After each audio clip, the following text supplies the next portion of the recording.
कृष्णा, राधे राधे। पितृपक्ष चल रहा है और पितृपक्ष में आज ऐसी अद्भुत कथा सुनाएंगे जो भगवान श्री हरि विष्णु ने सुनाई थी।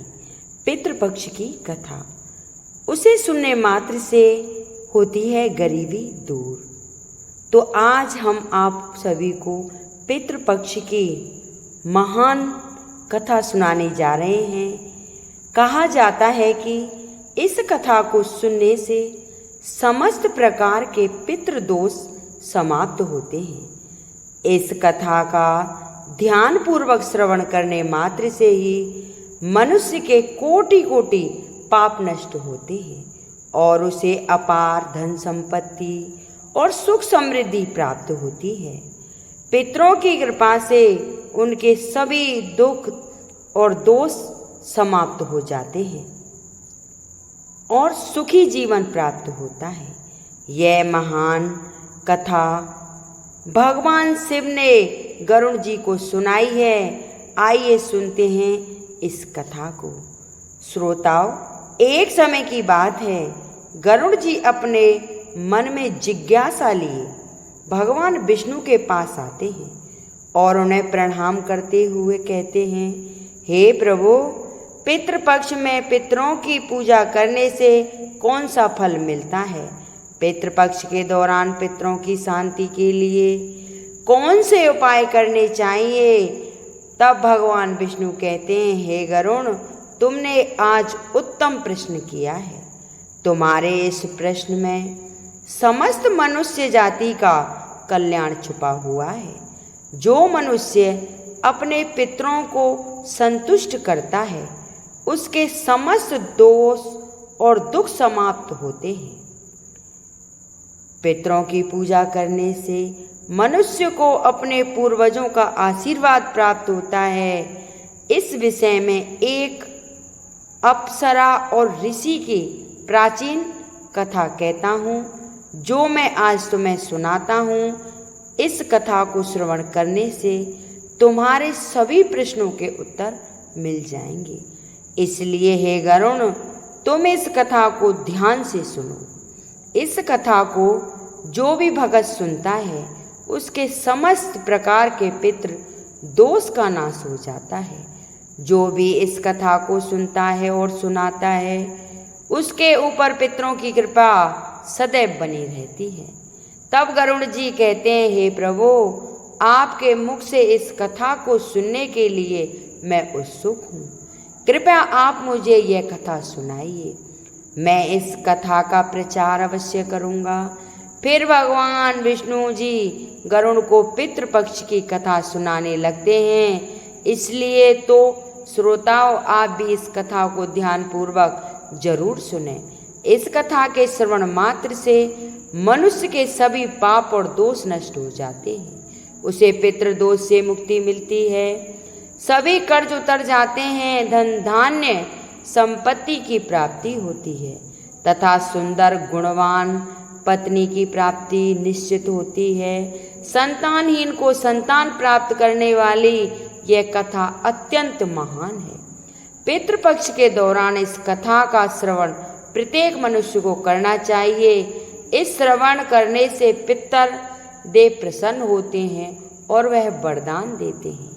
भगवान विष्णु कहते हैं, हे गरुड़, प्राचीन काल की बात है, रुचि नामक एक राजा थे जो संसार के माया मोह को छोड़कर निर्भय होकर ब्रह्मचर्या का पालन करते हुए निराहार भाव से पृथ्वी पर विचरने लगे।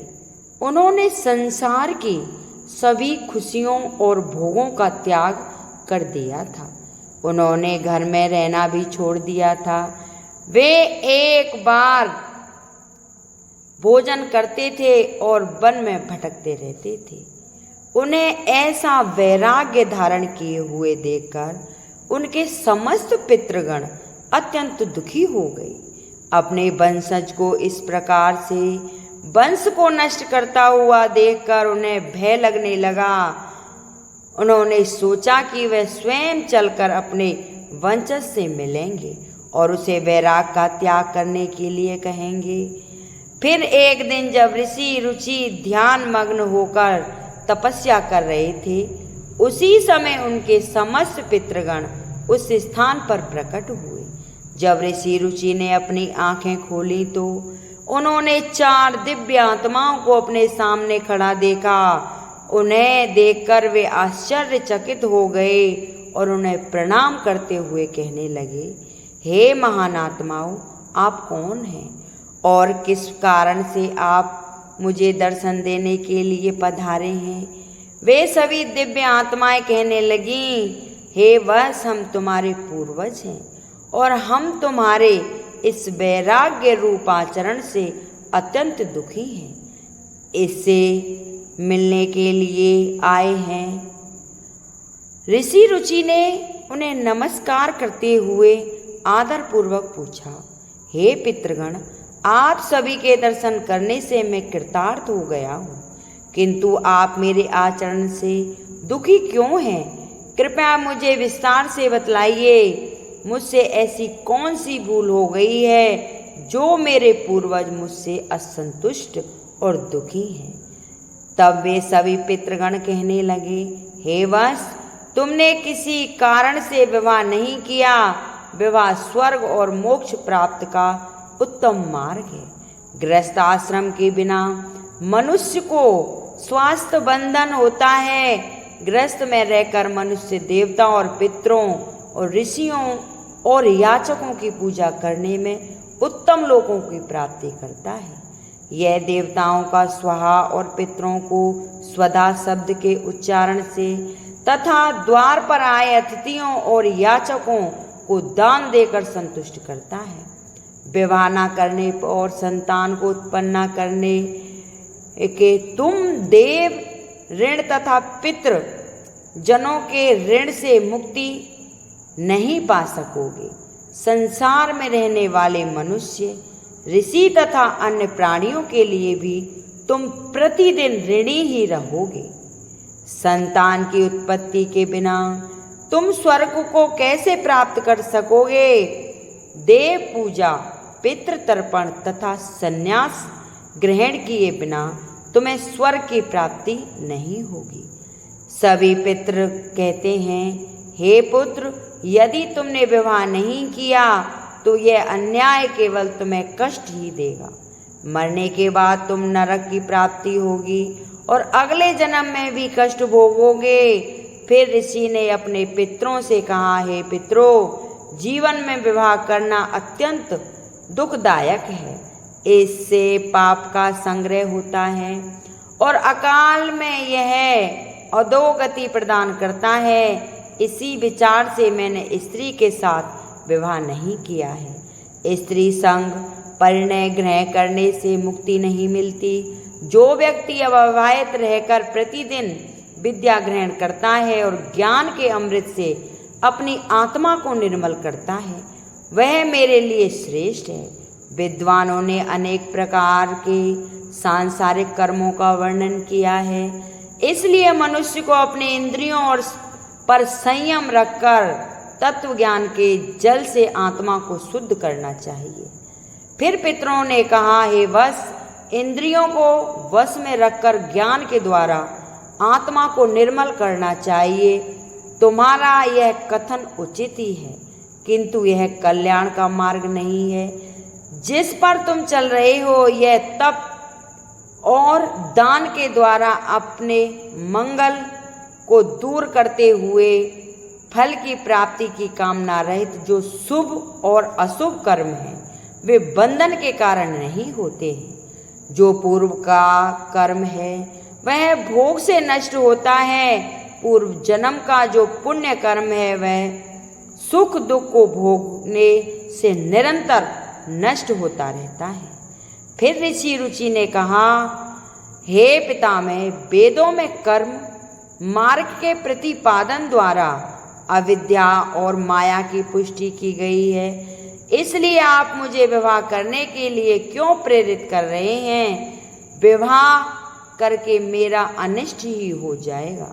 पितरों ने कहा, हे वत्स, कर्म द्वारा जो कुछ भी किया जाता है वह अविद्या है। यह सत्य है, किंतु विद्या प्राप्त करना भी एक प्रकार का कर्म है। शास्त्रों में जो विवाहित कर्म है, सज्जन पुरुष उनका उल्लंघन नहीं करते, उन्हें उसी से मोक्ष की प्राप्ति होती है। शास्त्रों में पुरुष को विवाह करने की आज्ञा दी गई है। विवाह न करने पर पुरुष को मुक्ति नहीं मिलती। संतान के बिना उसे मोक्ष नहीं मिलता। संतान के द्वारा किया गया श्राद्ध कर्म से ही उसे मोक्ष मिलता है। इसलिए हे पुत्र, तुम विधि पूर्वक विवाह करो। विवाह न करने से तुम्हारे सभी कर्म भी नष्ट हो जाएंगे और तुम विफलताओं की ओर प्राप्त करोगे। यदि हमारा वंश नष्ट हो जाएगा तो हमारी आत्माएं अतृप्त ही रहेंगी। विवाह करके संतान उत्पन्न करके ही तुम अपने पितरों को संतुष्ट कर सकते हो। भगवान विष्णु कहते हैं, हे गरुण, इस प्रकार से अपने पितरों के वचन सुनकर ऋषि रुचि को बड़ी ग्लानि हुई। उन्होंने विवाह करने का निश्चय किया। फिर ऋषि रुचि ने अपने पितरों से कहा, हे पितृगण, अब तो मैं बूढ़ा हो गया हूँ, कौन मुझे अपनी कन्या प्रदान करेगा? वैसे भी मुझ जैसे वृद्ध व्यक्ति के लिए विवाह करना अत्यंत साध्य है। फिर पितरों ने कहा, हे वत्स, यदि तुम हमारे वचनों का पालन नहीं करोगे तो निश्चित ही हम सभी पितरों का पतन हो जाएगा और तुम्हारी अधोगति हो जाएगी। इतना कहकर सभी पितृगण वहां से अदृश्य हो गए। भगवान विष्णु कहते हैं, हे गरुण, पितरों के द्वारा ऐसा वाक्य सुनकर रुचि मन ही मन अत्यधिक व्याकुल हो उठी। अपने पितरों की मुक्ति के लिए विवाह करने का विचार करते हुए वे कन्या की खोज में पृथ्वी लोक पर विचरण करने लगे, किंतु उन्हें कभी भी कन्या की प्राप्ति न हो सकी। अपने पितरों के वचनों को बार बार मन में सोचते हुए वे चिंताग्रस्त होकर सोचने लगे, मैं क्या करूं, कहाँ जाऊं? मेरे पितृगणों को मुक्ति दिलाने के लिए कौन सी स्त्री मुझसे विवाह करेगी? इस प्रकार देर तक विचार करने के बाद ऋषि रुचि ने ब्रह्मदेव की तपस्या करना शुरू कर दिया। ऋषि रुचि ने 100 वर्ष तक एक वन में घोर तपस्या की। तत्पश्चात जगत पिता ब्रह्मा ने उन्हें दर्शन दिए और कहा है, हे रुचि, मैं तुम्हारी तपस्या से प्रसन्न हूँ। तुम्हारी जो भी अभिलाषा है उसे प्रकट करो, मैं अवश्य ही पूर्ण करूँगा। तब रुचि ने ब्रह्मदेव को प्रणाम किया और कहा, हे परमपिता, मेरे पितरों ने मुझे संतान उत्पन्न करने के लिए कहा है, किंतु इस समय मुझे विवाह के लिए कोई कन्या दिखाई नहीं पड़ रही है। इसलिए कृपा करके आप मुझे कन्या प्रदान करें, जिससे विवाह करके मैं संतान प्राप्त कर सकूं। इस पर ब्रह्मदेव ने कहा, हे विप्र, तुम संसार के प्रजापति हो जाओगे, तुम्हारे द्वारा प्रजा की दृष्टि होगी। तुम्हारे पितरों ने कहा है कि तुम्हें स्त्री से विवाह करना चाहिए। इस अभिलाषा को मन में रखते हुए तुम्हें पितरों की पूजा करनी चाहिए। वे प्रसन्न होकर तुम्हारी इस कामना को पूर्ण करेंगे और तुम्हें उत्तम स्त्री की प्राप्ति होगी। इस प्रकार कहकर ब्रह्मदेव अंतर्ध्यान हो गए। ब्रह्मा जी के वचन सुनकर ऋषि रुचि ने पुनः अपने पितरों को प्रसन्न करने का निश्चय किया। फिर ऋषि रुचि नदी तट पर पहुँचे और एकांत में उन्होंने अपने पितरों का तर्पण करके उन्हें तृप्त किया। तत्पश्चात एकाग्र चित्त होकर वे भक्ति पूर्वक अपने पितरों की स्तुति करने लगे। भगवान विष्णु कहते हैं, हे गरुण, ऋषि रुचि ने अपने पितरों के लिए जो स्तुति की उसे प्रत्येक मनुष्य को ध्यान से सुनना चाहिए। यह स्तुति सब दुखों और दोषों को नष्ट करने वाली है। जो केवल एक बार इस स्तुति को सुनता है उसे अनेक पाप नष्ट हो जाते हैं और उसे पितरों का आशीर्वाद प्राप्त होता है। इसलिए तुम इस स्तुति को ध्यान से सुनो, तभी यह कथा सुनने का फल तुम्हें प्राप्त होगा। महात्मा रुचि इस प्रकार स्तुति करने लगे। जो आदि देवता के रूप में विद्यमान रहते हैं और जो श्राद्ध के अवसर पर देवताओं से स्वदा और तृप्त किए जाते हैं, उन सभी पितृगणों को मैं नमस्कार करता हूँ। स्वर्ग में अवस्थित महर्षिगण मुक्ति भक्ति की कामना से मानसिक श्राद्ध द्वारा उन्हें भक्ति पूर्वक तृप्त करते हैं, उन सभी पितरों को मैं प्रणाम करता हूँ। अग्नि, स्वात, वर्ष, आज्य और असोमति गण वे सभी इस श्राद्ध में मेरे द्वारा संतृप्त होकर तृप्त हो को प्राप्त करें। अग्नि स्वापित्र मेरे पूर्व दिशा की रक्षा करें। बरसात नामक पितृगण सर्वदा मेरी दक्षिण दिशा की रक्षा करें। आज्ञ पितृ जन पश्चिम दिशा की तथा सोम पितृगण उत्तर दिशा की रक्षा करें। यह समस्त पितृजन राक्षस, भूत, पिशाच और असुरगणों के कारण उत्पन्न दोषों से नित्य सब प्रकार से हमारी रक्षा करो। विश्व मुख आराध्य धर्म धान्य शुभानंदम भूति दा भूति कृत और भूति नामक जो पितरों के 9 गण हैं तथा कल्याण और कलदार श्रेय कलता हेतु और अनंत नामक जो पितर हैं 6 गण कहे गए हैं। और वह वैरण्य, वरदान, तुष्टि, पुष्टि, विश्वपात और धाता नाम से विख्यात ये 7 गण तथा पितृगणों के पाप विनाशक जो महान महात्मा, महित, महिमावान और महाबल नाम से प्रसिद्ध ये 5 गण हैं। उन गणों के ही साथ सुमुदुक्ता धर्म दुखदाई अत्यंत प्रसन्न हो गए हैं। और उसी समय एक दिव्य तेज उत्पन्न हुआ जो आकाश मंडल में चारों ओर व्याप्त हुआ। संपूर्ण विश्व को अपने तेज से इच्छादित करने वाली उस रोशनी को देखकर ऋषि रुचि अपने घुटने पर बैठकर फिर से पितरों की स्तुति करने लगे। रुचि की स्तुति सुनकर पितृगण अत्यंत प्रसन्न हुए और वे उनके सामने प्रकट हुए। रुचि ने पुष्प, गंध और अनुले पदार्थों का उन्हें निवेदन किया था। वे सभी पितर उन्हीं को धारण करके उनके सामने प्रकट हुए।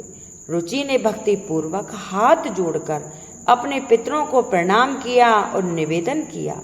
वह प्रसन्न होकर पितरों ने कहा, हे पुत्र, तुम्हारी इस स्तुति से हम अत्यंत प्रसन्न हैं, इसलिए अब तुम्हारी जो भी कामना हो वह निसंकोच होकर कहो। फिर नतमस्तक होकर रुचि ने पितरों से कहा, हे पितृदेव, ब्रह्मदेव ने सृष्टि की रक्षा करने के लिए मुझे प्रजापति बनाया है, इसलिए मैं आप संतान उत्पन्न करने में समर्थ, गुणवान, चरित्रवान पत्नी की कामना करता हूँ। फिर पितरों ने कहा, हे वत्स, इसी स्थान पर अभी इसी क्षण तुम्हें उत्तम मनोरमा पत्नी की प्राप्ति होगी और उसी से तुम पुत्र की प्राप्ति होगी। हे रुचि, वह पुत्र बुद्धिमान और बलशाली होकर रोच नाम से तीनों लोकों में विख्यात प्राप्त करेगा। उसके भी अतिशय बलवान, महापराक्रमी, महात्मा और पृथ्वी का पालन करने वाला बहुत से पुत्र होंगे। यह कहकर समस्त पितृगण ऋषि रुचि को आशीर्वाद देकर उस स्थान से अंतर्ध्यान हो गए। पितरों ने के अंतर्ध्यान होने ते ही पितरों की कृपा से उसी समय उस नदी के मध्य से ही रुचि के समीप प्रेम लोचा नाम मन की को प्रिय लगने वाली सुंदर श्रेष्ठ एक अप्सरा प्रकट हुई। उस श्रेष्ठ अप्सरा ने मधुरवाणी में महात्मा रुचि से कहा, हे तपस्वी श्रेष्ठ, वरुण के पुत्र महर्षि पुष्कर द्वारा मेरी एक अतिशय सुंदर कन्या उपउन्न हुई है। मैं उस कन्या सुंदर रूप वाली मालिनी नामक कन्या को भार्या के रूप में आपको प्रदान करती हूँ। आप इससे विवाह करें। इस कन्या से आपको अतिशय बुद्धिमान मनु नाम का पुत्र प्राप्त होगा। फिर प्रजापति रुचि ने उस अप्सरा कन्या से विवाह किया। भगवान विष्णु कहते हैं, हे गरुण, इस प्रकार से ऋषि रुचि ने अपने पितरों को प्रसन्न करके विवाह किया, कन्या प्राप्त की और अपने वंश को आगे बढ़ाया। फिर गरुण जी ने कहा, हे प्रभु, मुझे पितरों को प्रसन्न करने का तरीका विस्तार से बतलाइए। भगवान विष्णु गरुण जी से कहते हैं कि पितरों को प्रसन्न करने के लिए कुछ विशेष अनुष्ठान, तर्पण और धार्मिक कार्यों का पालन करना आवश्यक होता है। आइए जानते हैं उन महत्वपूर्ण उपायों के बारे में। पितरों को प्रसन्न करने का सबसे पहला और मुख्य उपाय तर्पण है। तर्पण का अर्थ है जल अर्पण करना। पितृपक्ष के दौरान पवित्र जल को हाथ में लेकर पितरों का आह्वान करते हुए उन्हें जल अर्पण करना चाहिए। तर्पण में काले तिल, जल, दूध और कुश का उपयोग किया जाता है। यह कार्य पवित्र मन और श्रद्धा से करना चाहिए, जिससे पितृगण तृप्त होकर प्रसन्न होते हैं। तर्पण करते समय एयुएम पितृभ्य स्वाहा मंत्र का उच्चारण करना चाहिए, जिससे पितृ संतुष्ट होते हैं और आशीर्वाद प्रदान करते हैं। भगवान विष्णु कहते हैं, श्राद्ध कर्म पितरों की स्तुति के लिए एक महत्वपूर्ण अनुष्ठान है। इसमें पितरों के निमित्त भोजन, फल और वस्त्र अर्पण करने जाते हैं। श्राद्ध कर्म करने वाले व्यक्ति को ब्राह्मणों को भोजन कराना चाहिए और उन्हें वस्त्र एवं दक्षिणा देकर आशीर्वाद लेना चाहिए। श्राद्ध के दिन विशेष रूप से सात्विक भोजन बनाना चाहिए, जिसमें खीर, पूड़ी, सब्जी और अन्य पौष्टिक एवं ताजे खाद्य पदार्थ शामिल हों। इस भोजन को पवित्रता के साथ पितरों के निमित्त अर्पण किया जाता है। तीसरा उपाय भगवान विष्णु बताते हैं कि गाय, ब्राह्मण और अन्य जीवों को भोजन कराना पितरों को प्रसन्न करने के लिए अत्यंत शुभ माना जाता है। इन्हें भोजन अर्पण करने से पितृ तृप्त होते हैं और प्रसन्न होकर आशीर्वाद देते हैं। विशेष रूप से श्राद्ध के दिन गाय को हरी घास और रोटी खिलाना और कौवे को चावल व खीर खिलाना शुभ माना जाता है। इन कार्यों को करने के लिए पितरों की प्राप्ति होती है और पितृदोष से मुक्ति मिलती है। भगवान विष्णु कहते हैं, पीपल और तुलसी के वृक्ष की पूजा करना पितरों को प्रसन्न करने का महत्वपूर्ण उपाय है। पीपल का वृक्ष पितृगणों का निवास स्थान माना जाता है और तुलसी का पौधा देवी लक्ष्मी का प्रतीक होता है। श्राद्ध के दिनों में पीपल और तुलसी की पूजा करके पितरों की तृप्ति किया जाता है। पीपल के वृक्ष के नीचे दीपक जलाने से पितृगण प्रसन्न होते हैं और परिवार को सुख समृद्धि का आशीर्वाद देते हैं। भगवान विष्णु ने गरुड़ जी को बताया कि जो व्यक्ति पितृदोष से पीड़ित होता है उसे गया जी या अन्य पवित्र स्थानों पर जाकर पिंडदान करना चाहिए। गया जी में पिंडदान करने से पितृ संतुष्ट होकर मोक्ष को प्राप्त करते हैं और वंशजों को आशीर्वाद देते हैं। जो पिंडदान के समय काले तिल, कुश और चावल का उपयोग करके पितरों को अर्पण करना चाहिए। यह प्रक्रिया पितरों को तृप्त करती है और उनकी आत्मा को शांति प्रदान करती है। भगवान विष्णु कहते हैं, पितरों को प्रसन्न करने के लिए व्यक्ति को श्राद्ध पक्ष के दौरान व्रत रखना चाहिए। इस समय सात्विक आहार ग्रहण करना चाहिए और ब्रह्मचर्या का पालन करना चाहिए। भगवान विष्णु ने गरुड़ जी से कहा कि श्राद्ध पक्ष में मांस, मदिरा, तामसिक आहार का सेवन नहीं करना चाहिए। व्रत के दौरान भगवान विष्णु, शिव और देवी लक्ष्मी की आराधना करनी चाहिए। इससे पितरों की आत्मा को शांति मिलती है और वे प्रसन्न होकर आशीर्वाद प्रदान करते हैं। भगवान विष्णु कहते हैं, पितरों की संतुष्टि करने के लिए गरीब ब्राह्मणों और साधुओं को अन्नदान और वस्त्र दान करना चाहिए। यह कार्य विशेष रूप से श्राद्ध पक्ष के दौरान करने से पितरों की आत्मा को तृप्त प्राप्ति होती है। अन्नदान और वस्त्र दान से मनुष्य को पुण्य की प्राप्ति होती है और पितृदोष से मुक्ति मिलती है। इस कार्य से पितृ प्रसन्न होकर घर परिवार की सुख समृद्धि का आशीर्वाद देते हैं। भगवान विष्णु ने बताया है कि पवित्र नदियों में विशेषकर गंगा में स्नान करके पितरों के निर्मल जल अर्पण करना चाहिए। अत्यंत शुभ माना जाता है।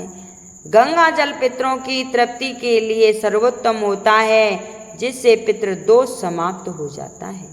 गंगा में स्नान करने से व्यक्ति के पाप धुल जाते हैं और पितरों की आत्मा को शांति मिलती है। इस कार्य से पितृ प्रसन्न होकर आशीर्वाद प्रदान करते हैं। भगवान विष्णु कहते हैं, पितरों को प्रसन्न करने के लिए सत्संग में शामिल होना और पवित्र ग्रंथों जैसे भागवत गीता का पाठ अत्यंत लाभदायक माना जाता है। पितरों की शांति के लिए गीता के 11वें अध्याय का पाठ विशेष रूप से लाभकारी होता है। भागवत गीता के पाठ से पितरों की आत्मा को शांति मिलती है और उनके वंशजों पर उनकी कृपा बनी रहती है। भगवान विष्णु ने गरुड़ जी को यह भी बताया कि जो व्यक्ति इन उपायों को श्रद्धा और पूरे विश्वास के साथ करता है, उसे जीवन में सभी प्रकार के सुख और समृद्धि प्राप्ति होती है। हे पितरों की कृपा से उनके समस्त दोष समाप्त हो जाते हैं और परिवार में शांति बनी रहती है। इन उपायों को नियमित रूप से करने से पितृदोष से मुक्ति मिलती है और पितृ प्रसन्न होकर वंशजों को आशीर्वाद देते हैं। भगवान विष्णु ने गरुड़ जी से कहा, हे गरुड़, जो व्यक्ति इन उपायों का पालन करता है उसे पितृदोष का कभी सामना नहीं करना पड़ता और उनके पितृ सदैव प्रसन्न रहते हैं। इस प्रकार विष्णु भगवान ने पितरों को प्रसन्न करने के लिए विभिन्न प्रकार के विस्तार से बताए हैं, जिन्हें हर व्यक्ति को पितृपक्ष में करना चाहिए।